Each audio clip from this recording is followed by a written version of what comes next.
राधा वल्लभ श्री हरिवंश। आज हमारे श्रीमद् भागवत का 160वां पाठ है, जिसमें कि ग्राह के द्वारा गजेंद्र का पकड़ा जाना।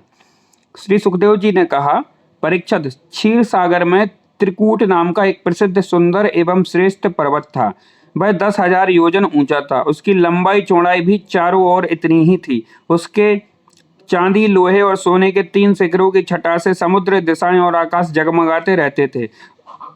और भी उसके कितने ही शिखर ऐसे थे जो रत्नों और धातुओं की रंग बिरंगी छटा दिखाते हुए सब दिशाओं को प्रकाशित कर रहे थे।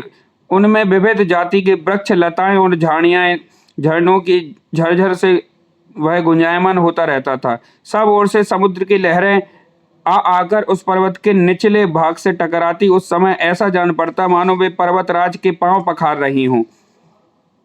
उस पर्वत के हरे पन्ने के पत्थरों से वहां की भूमि ऐसी सांवली हो गई थी जैसे उस पर हरी भरी दूब लग रही हो। उसकी कंदराओं में सिद्ध, चारण, गंधर्व, विदाधर, नाग, किन्नर और अप्सराएं आदि विहार करने के लिए प्रायः बने ही रहते थे।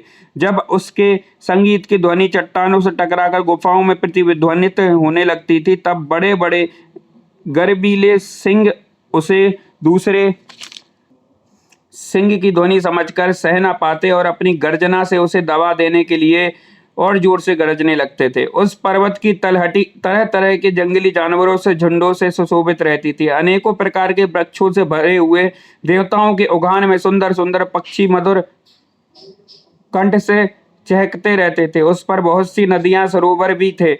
उनका जल बड़ा निर्मल था। उनके पुलिन पर मणियों की बालू चमकती रहती थी। उनमें देवांगना स्नान करती थी, जिससे उनका जल अत्यंत सुगंधित हो जाता था और उसकी सुरभि लेकर भीनी भीनी वायु चलती रहती थी। पर्वतराज त्रिकूट की तराई में भगवत प्रेमी महात्मा भगवान वरुण का एक उद्यान था। उसका नाम था ऋतुमान। उसमें देवांगनाएं क्रीड़ा करती रहती थी।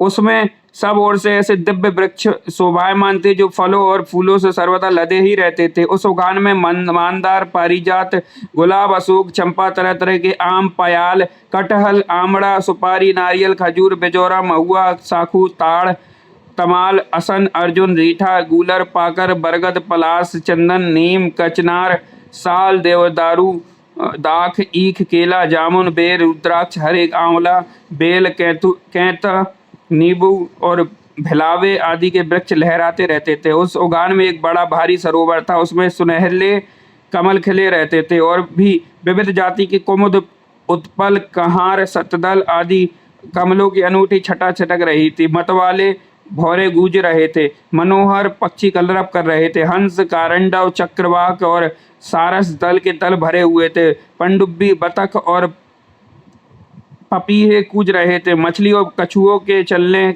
से कमल के फूल हिल जाते थे, जिससे उनका पराग झड़कर जल को सुंदर और सुगंधित बना देता था। कदम्ब, वेत, नरकुल, कदम्बलता, बेन आदि वृक्षों से वह घिरा हुआ था।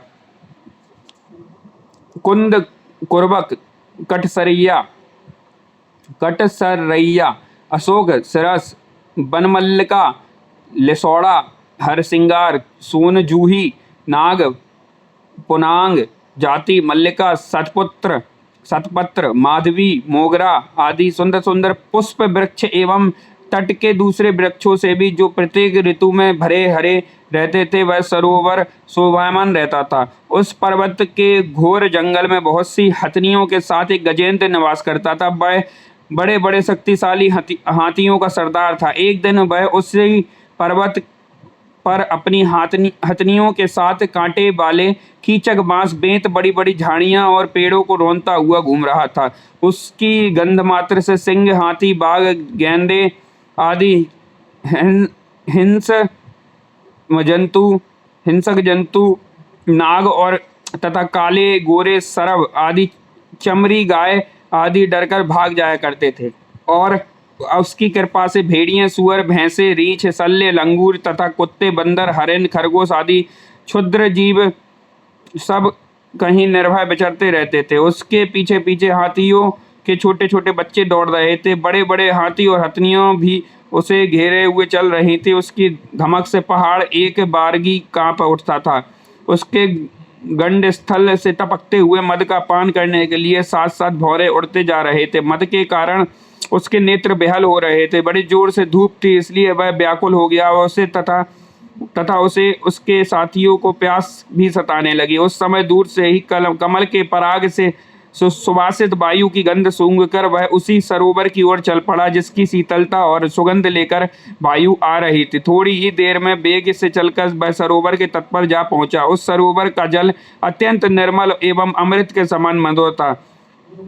सुनहले और अरुण गमलों की केसर से वह महक रहा था। गजेंद्र ने पहले तो उसमें घुसकर अपनी सूंड से उठा जी भर जल पिया, फिर उस जल में स्नान करके अपनी थकान मिटाई। गजेंद्र गृहस्थ पुरुषों की भांति मोहग्रस्त होकर अपनी सूंड से जल की फुहारें छोड़कर साथ की हथनियों और बच्चों को नहलाने लगा और उनके मुंह से सूंड डालकर जल पिलाने लगा। भगवान की माया से मोहित हुआ गजेंद्र उन्मत्त हो रहा था। उस बेचारे को इस बात का पता ही ना था कि मेरे सिर पर बहुत बड़ी विपत्ति मंडरा रही है। परीक्षित, गजेंद्र जिस समय इतना उन्मत्त हो रहा था उसी समय प्रारब्ध की प्रेरणा से एक बलवान ग्राह ने क्रोध में भरकर उसका पैर पकड़ लिया। इस प्रकार अकस्मात विपत्ति में पड़कर उस बलवान गजेंद्र ने अपनी शक्ति के अनुसार अपने को छुड़ाने की बड़ी चेष्टा की, परंतु छुड़ा न सका। दूसरे हाथी हथनियां और उनके बच्चों ने देखा कि उनके स्वामी बलवान ग्राह बड़े वेग से खींच रहा है। वे बहुत घबरा रहे हैं, उन्हें बड़ा दुख हुआ। वे बड़ी विकलता से चिंगाड़ने लगे। बहुतों ने उसे सहायता पहुंचाकर जल से बाहर निकाल लेना चाहा, परंतु इससे वे असमर्थ ही रहे। गजेंद्र और ग्राह अपनी अपनी पूरी शक्ति लगाकर भिड़े हुए थे। कभी गजेंद्र ग्राह को बाहर खींच लाता तो कभी ग्राह गजेंद्र को भीतर खींच ले जाता। परीक्षा इस प्रकार उनको लड़ते लड़ते 1000 वर्ष बीत गए और दोनों ही जीते रहे। यह घटना देखकर देवता भी आश्चर्यचकित हो गए। अंत में बहुत दिनों तक बार बार जल में खींचे जाने से गजेंद्र का शरीर शिथिल पड़ गया। ना तो उसके शरीर में बल रह गया और ना मन में उत्साह, शक्ति भी क्षीण हो गई। इधर ग्राह तो जलचर ही ठहरा, इसलिए उसकी शक्ति क्षीण होने के स्थान पर बढ़ गई। वह बड़े उत्साह से और भी बल लगाकर गजेंद्र को खींचने लगा। इस प्रकार देहाभिमानी गजेंद्र अकस्मात प्राण संकट में पड़ गया और अपने को छुड़ाने में सर्वदा असमर्थ हो गया। बहुत देर तक उसने अपने छुटकारे के उपाय पर विचार किया। अंत में वह इस निश्चय पर पहुंचा, यह ग्राह विधाता की फांसी ही है। इसमें फंसकर मैं आतुर हो रहा हूँ। जब मुझे मेरे बराबर के हाथी भी इस विपत्ति से ना उबार सके, तब भी ये बेचारी हथनियाँ तो छुड़ा ही कैसे सकती हैं। इसलिए अब मैं संपूर्ण विश्व के एकमात्र आश्रय भगवान की ही शरण लेता हूँ। काल बड़ा बली है, यह सांप के समान बड़े प्रचंड वेग से सबको निगल जाने के लिए दौड़ता ही रहता है। इससे अत्यंत भयभीत होकर जो कोई भगवान की शरण में चला जाता है उसे वे प्रभु अवश्य बचा लेते हैं। उनके भय से भी भयभीत होकर मृत्यु भी अपना काम ठीक पूरा करता है। वही प्रभु के सबके आश्रय हैं, मैं उन्हीं की शरण ग्रहण करता हूँ। श्री कृष्णाम चरण अस्तु। अगला पाठ, गजेंद्र के द्वारा भगवान इसकी स्तुति और उसके संकट से मुक्त होना।